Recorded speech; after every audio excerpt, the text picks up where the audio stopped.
We're here with Julian Chua at the Brickhouse Boxing Club in North Hollywood, California. Julian, you just wrapped up an intense training session with WBC 140-pound champion Regis Prograis. You guys are in the thick of training camp right now, a couple weeks away from the fight. How has this camp been for you guys? Is it your first real camp with Regis Prograis? It's been great, man. He's a very hard worker. We train twice a day. And he's as hungry as ever, you know, and he's receptive to the things, you know, he's learning. We're studying film, not only on Devin, but like other fighters that, you know, apply the things we need to do tactically, and he's understanding it and getting it. So he is already now, but he'll be even more fully prepared come December 9th. You guys worked for the first time for a very brief stretch in the Zerillo camp, which, you know, he got a good experience, and he wanted to make sure he spent a full camp with you, with Bobby Benton, of course, by his side as well too. How has that been, working with Bobby Benton as a co-trainer as well too? It's great. It's great. You know, like the biggest thing is like we care about Regis. We don't care about anything else. You know, so you know and we're on agreements on everything that he needs to do, and I love working with him. I think it you know, sometimes there's two ways to look at it, like two chefs in the kitchen, or like two sets of eyes are better than one, and that all comes down, in my opinion, to like the egos of the trainers and their motivation for themselves. But that's not the case with us. We care, so we care about Regis. So it's been working. It's been a very cohesive partnership. And when in regards to the Zerillo fight, sometimes, you know, you won't take many lessons to heart until something like the Zerillo fight happens. And thank God we came out with the victory. But it was enough. It was enough of a bad performance to really lock in on some of the things that, in my opinion, I know that I've been saying for years. You know, and now at least in sparring, he's seeing the effects of some of the tactical things we've been doing differently. So yeah, I'm just excited to see him do it in a real fight. What's been the biggest realization you found from Regis in this camp? Something that you kind of discovered throughout camp working with him? Something that from his skills to his training, his motivation, anything that was really kind of an eye-opening thing for work, because you've worked with so many world champions. Yeah. So what's been like one unique thing that you've learned from Regis working with him this camp? I think it's just that he always wants to do more.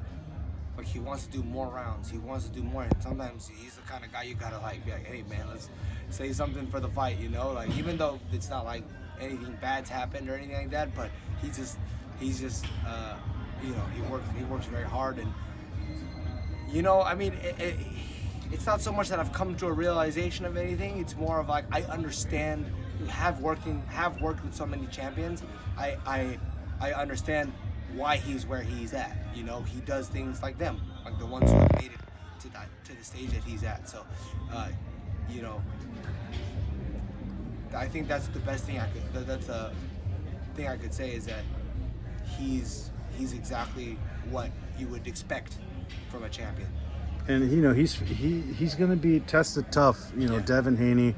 You know, odds makers have Regis as the underdog in this one. Why are you guys confident that you guys are going to come away with this win? I think the biggest thing is that we just all believe in him. You know, I understand. I'm not. You know, I understand the kind of boxer that Devin is. I understand his skills. You know, and I can see why people think that way. You know, but I could see why. I could see Regis doing exactly what he needs to do and knocking Devin out. You know, so I think for us, it's just full belief in our man. You know, and you know, the guy's been through everything, and this is not anything new. You know. Regis is predicting a stoppage win. How do you see this fight unfolding from your point of view? I agree. I see it being a stoppage because no matter what, I don't think he's going to win a decision. I've watched the Lomachenko fight many times, and I mean, like, look, I'm not like have no involvement with Loma or Devin, like on a personal level, but in my opinion, my humble opinion, Loma won that fight. And I can't see it any other way, as many times as I've watched it to study for this fight.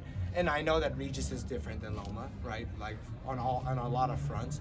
But speaking on just their fight alone, I thought Loma won. Even the fight with Jojo Diaz was a lot closer than a lot of people thought. If you watch that fight back, Jojo did a lot of great things in that fight. So, and both of these guys, southpaws, a little awkward, a little unconventional, but neither of them have the power that Regis has. You know what I'm saying? So, I could see Devin fighting for his life because, contrary to a lot of other people's belief, I don't believe he's a punk. I don't think he's some kid that's just gonna back down when things get hard.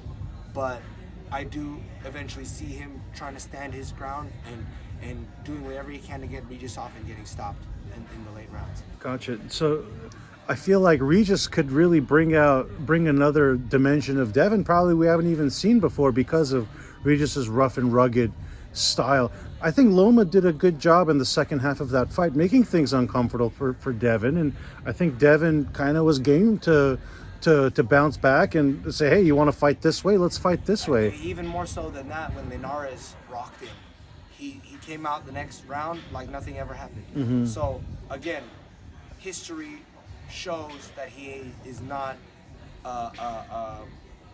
someone who just lays down when he's hurt. You know what I'm saying? He's a tough kid.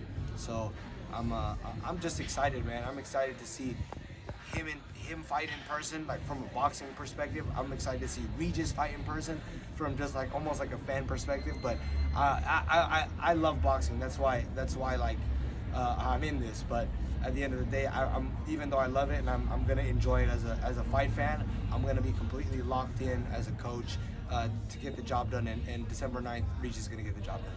What's one of the big things you've been drilling with Regis in this camp? Something that you've been working on and have seen him do well in, and you feel like the fans might really see this come fight night?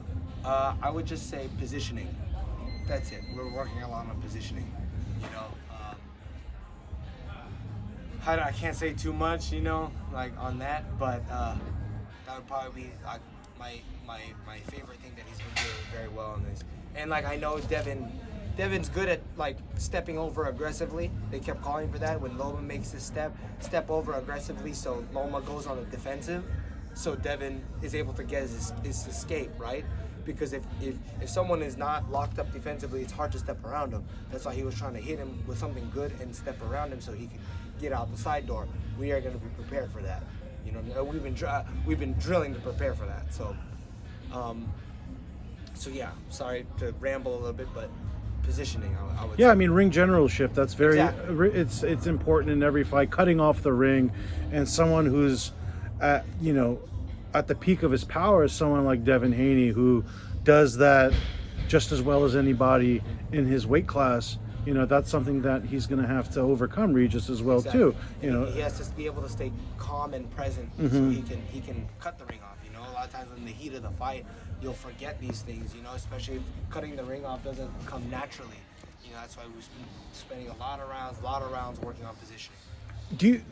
We also have to give Devin Haney credit, right? He's coming up from 135 to 140 and facing Regis right off the get-go. A lot of fighters, they take a tune-up, they take a feel-out fight. Let me see if I'm comfortable at this weight. Regis, Haney's going straight to the top. Right.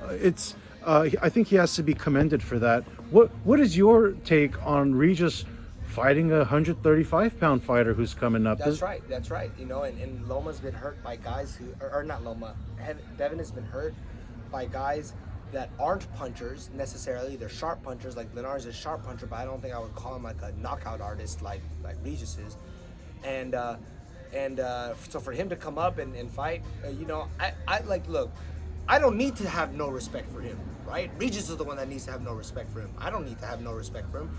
At the moment, he's my enemy, like on the opposite line, but I've no doubt cheered for him as like from before this fight, you know. I don't have a personal grudge against him, you know, like I don't have nothing to say, you know, other than like, yeah, he's a great fighter. I can't wait, and credit to him, he's fighting an absolute monster at 140, so Yeah, What can you say? it's been a respectful promotion between the fighters. I know, the camps have had I don't. He hasn't been respectful toward Regis, really. back and forth. Well, I was speaking mainly for like the press conference. I know back and forth on Twitter. Yeah. There's been some stuff here and there, but I think when the cameras are on, it's a little bit different. You can see some of that respect. I know there was a behind the scenes moment as well too when they were doing a face off. Yeah. Perhaps they haven't been in the same room with each other overall in recent weeks as well too. But I feel like after the fight, they're going to be respectful again of each other. Just knowing both guys' demeanor, knowing the kind. Maybe when Regis knocks him out, maybe not. I think when Regis knocks him out, I don't think so. I think he's gonna be really like, there's the only thing I have to say I like. There was a little pettiness on the and I understand Devin too. Like the whole world was saying that Loma got robbed, but he posted him like crying like in the back. I mean, man, this guy arguably won this fight. He's been fucked by boxing so many times. Like the Orlando Salido fight. Honestly, you watch it back over, that could have gone either way. Teofimo fight. He didn't really lose to Teofimo. He kind of lost to himself a bit. Like he just took too long to get going. He's had arguable decisions, and I mean, look, everyone has dreams. And to feel like you really won the fight, for the world to feel like you won the fight, and you feel like it just got crushed, and your dreams got crushed again.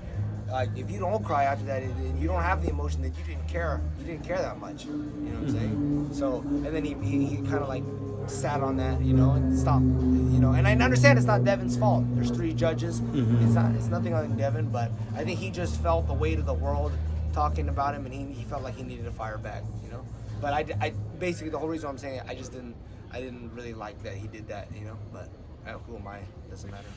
You're almost 3 weeks away from December 9.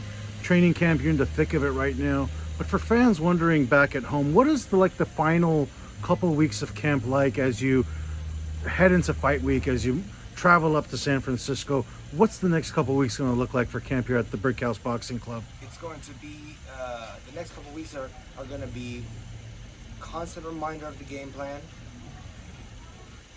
keeping his reflexes while he's losing the weight, keep his reflexes sharp, keep his timing sharp, and keep his spirit high, which it's impossible to break his spirit, but those are the final moments of our training camp before we go out. I mean, that's for any fighter, any professional fighter. Keep the damage at a minimum, by damage I mean like keep his body reserved. Right, a lot of people go way too hard in the last weeks, like trying to almost like do a last minute, but it's better you go for any fight fan who's maybe kids or whatever watching, like if someone's killing you in the last week of fight before the fight, like training, like you should probably leave that guy, because you need to make sure your body's at 100%. What matters is the fight. There you have it. Julian Chua, world-class boxing coach, worked with the likes of Stephen Fulton, Gilberto Ramirez, Scrappy Ramirez, Azat Hovhannisyan. The list goes on and on. Julian, thank you for the time. Absolutely, thank you for having me.